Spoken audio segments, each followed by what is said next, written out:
Hello, my fellow gentlemen, ladies, and of course, my toast of strudels, back to the channel.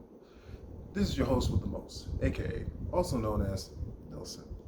And before I get into the meat of this video, just so you know, I like to change the pace up just a little bit. If you notice my changing vocals, just to try something a little different.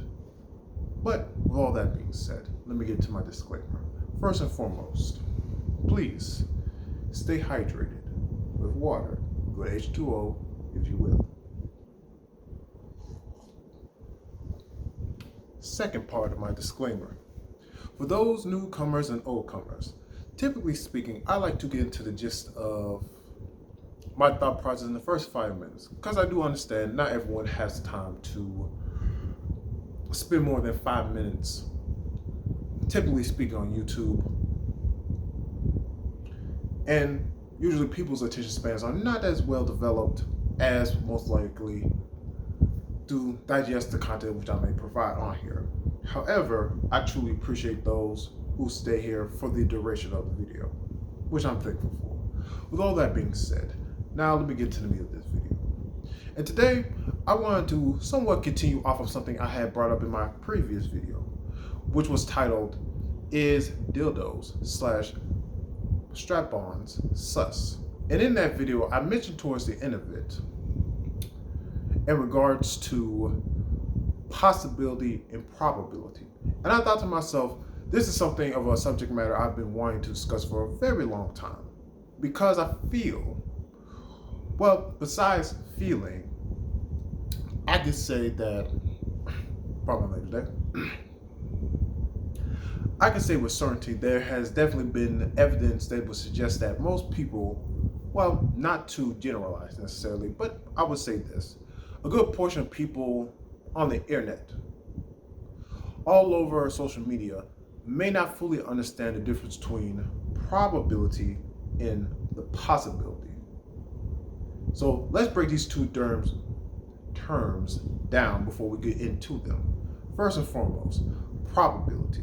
Probability is associated with the concept of, yes, anything and everything could happen. Now, possibility. Probability, on the other hand, is where what is the chance that said outcome could occur. For example, and I'm pretty sure many of us have heard about this particular metaphor or example. What are the odds that, let's say, a meteorite from outer space might strike me down as I'm speaking to you guys right now? Now, the thing is this, I can acknowledge that it is by all means a possibility. However, the probability that it could occur is very, very small to none. Now, here's the thing. If you want to translate that into, let's say, unique circumstances or unique cases. For example, let's look at math.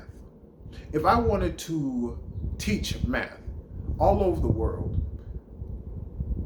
at its base, or one of its main pillars, addition, typically speaking, it would not be a problem. However, if we take in consideration that, yes, are there special cases where there are some people who just can't learn? And those who, if you are taught them in a certain fashion, can overcome it. For example, people who are, say, physically impaired. Say for someone who's unable to see, they're blind. Yes, they can't see, for example, if I have 2 apples in my hand, but they can feel the apples. So if I gave them an apple and I told them what they're feeling is an apple, I say, how many apples are in your hand? They would say 1. If I told them hold out the other hand and I have the other apple in my hand, I give it to them, they could generally understand that how many apples are in your hand right now? You would say 2. And there you can understand and apply, even though someone may have a physical disability. Now, the mental is where, unfortunately, that's where we get into the more unique circumstances. For example, someone who might be, and pardon my language for someone who may be a little sensitive of this, mentally retarded. For someone like that, they do not have the mental capacity to follow through certain thought process. So to follow along the mathematical procedure of explaining addition, that's something that doesn't compute with someone who's mentally retarded. So they are the unique exceptions to say that yes, so not everyone's going to learn about math or mathematics. But just because these unique circumstances exist, they should not necessarily define the entirety of the norm for everyone else. They shouldn't define the baseline for it. Now, let's turn over to something a little bit maybe more close to home for more of you out there. Let's look at dating, for example.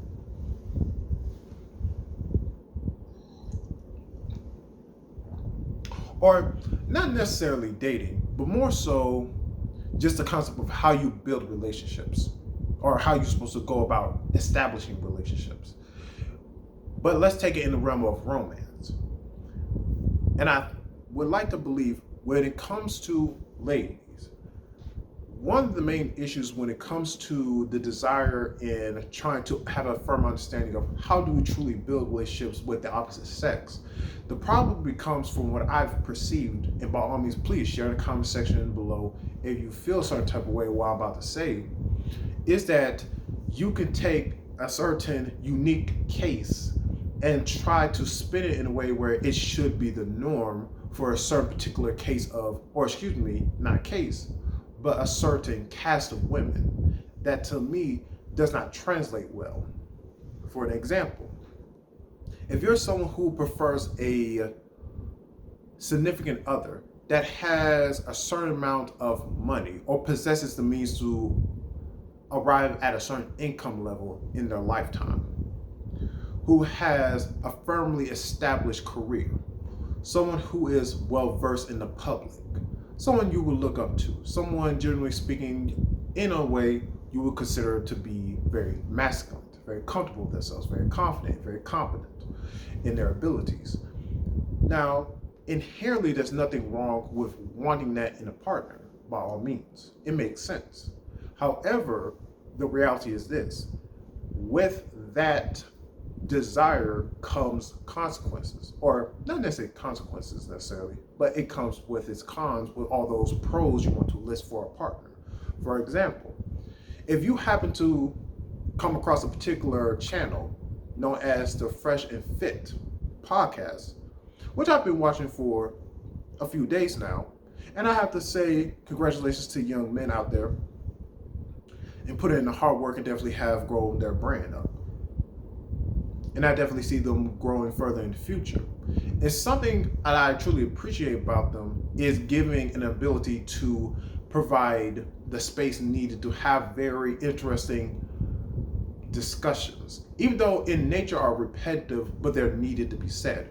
And there's one of the reasons why I wanted to cover this particular today, or to use this as an example. For again, hopefully y'all guys from all corners of the world, wherever you may be in time, can have a firm understanding what is probability and what is possibility, and that understand these things are not necessarily two sides of the same coin. They can be intangible with each other, but they're not always consistent with each other in the same realm. Again, ladies, if you want someone who you may consider, or let's say, objectively speaking, is a high value man, the reality is, with all his pros, you may have to accept his cons. For instance, if he has a plethora of opportunities to have sexual intercourse with many women from different ranges versus being monogamous with you, then it is a possibility that he may, quote unquote, sleep around. Now, granted, the argument could be said, well, yes, that is the con, but as long as he is upholding the pros, then that con should have a pass to an extent, for the most part. For instance, if he's taking care of the house, if you have children, he's making sure the children are being fed, they're clothed, okay, they have a roof over their head, and what have you, and meeting their necessities, including yours, of course, then is it understandable to say, have a sense of tolerance if and possibly when he may particularly partake in different flavors out in the world, out in his travels to conduct business or other manner that he may see fit. And that is a possibility. Now, that's not the guarantee that he will cheat, but the probability, or to correct myself here, it is possible that yes, he could cheat, or say he could sleep around. But the probability may vary between different individuals. That is possible.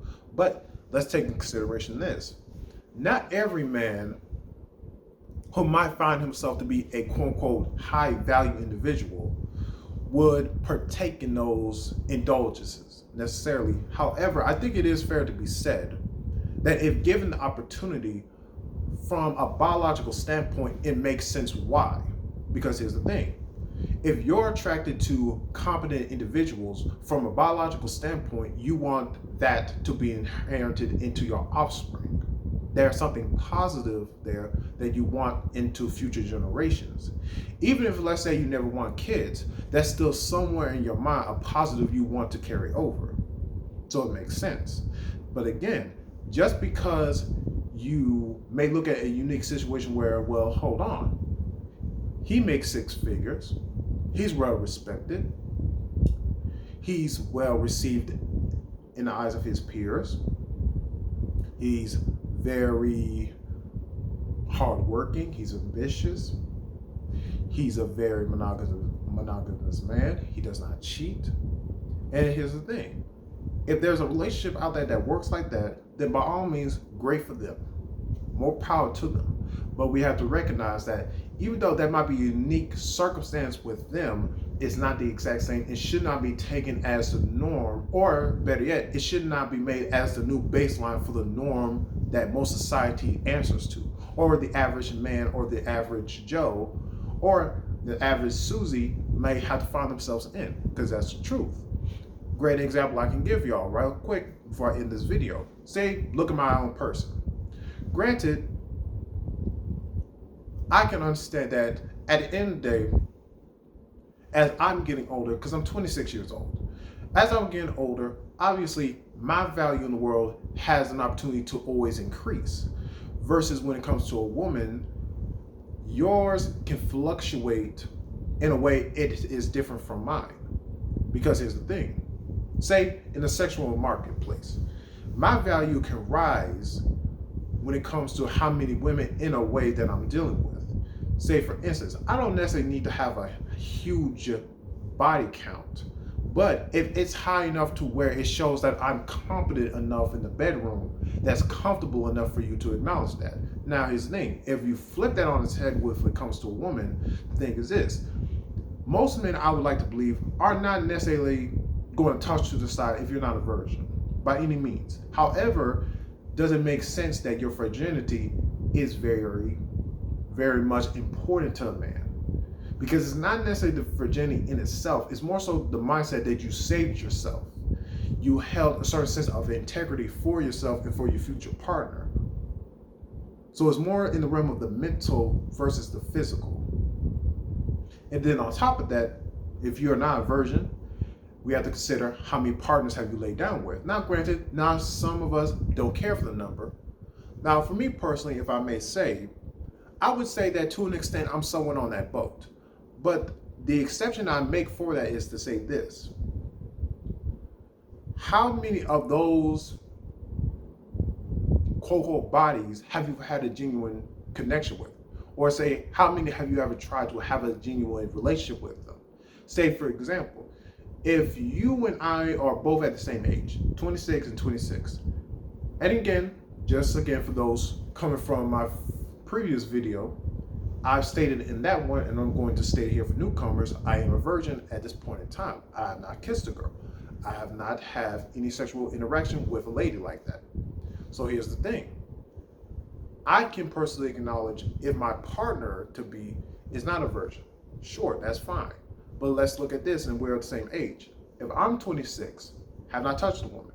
You're 26, let's say you've had 10 people in your life that you've had sexual intercourse with. I would think in my mind and say, let's do the math there. If you were sexually active by at least, let's say, the age of 16. Let's at least say 16. And real quick, just to say this, I would not necessarily encourage people to get sexually active as soon as their body or their physical changes or puberty starts to hit them. I wouldn't necessarily encourage it, but I understand if it comes to that point. But I wouldn't necessarily encourage it. I would say I would understand it. But let's say that.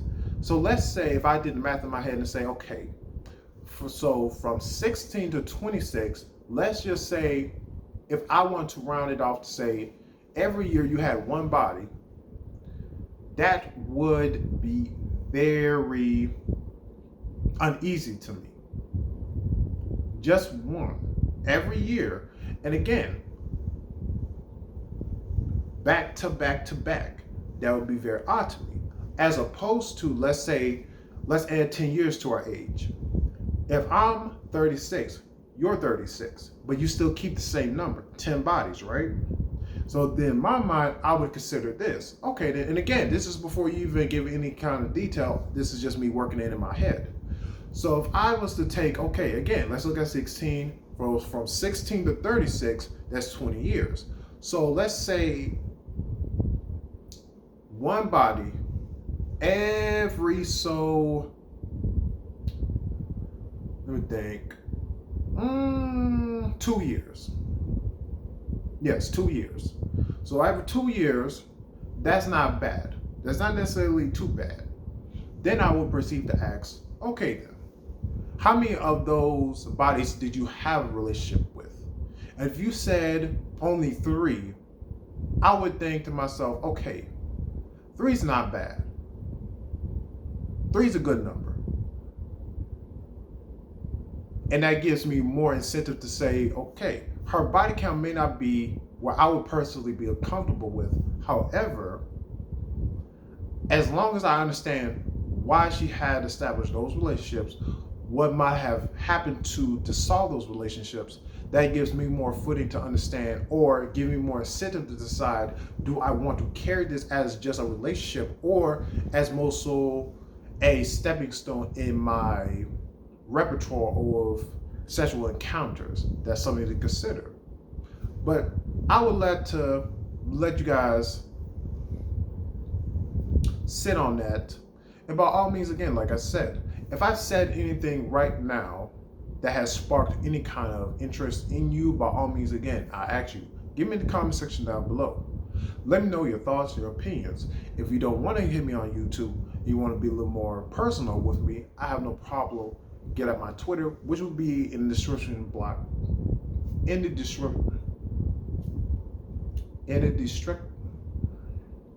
description box below.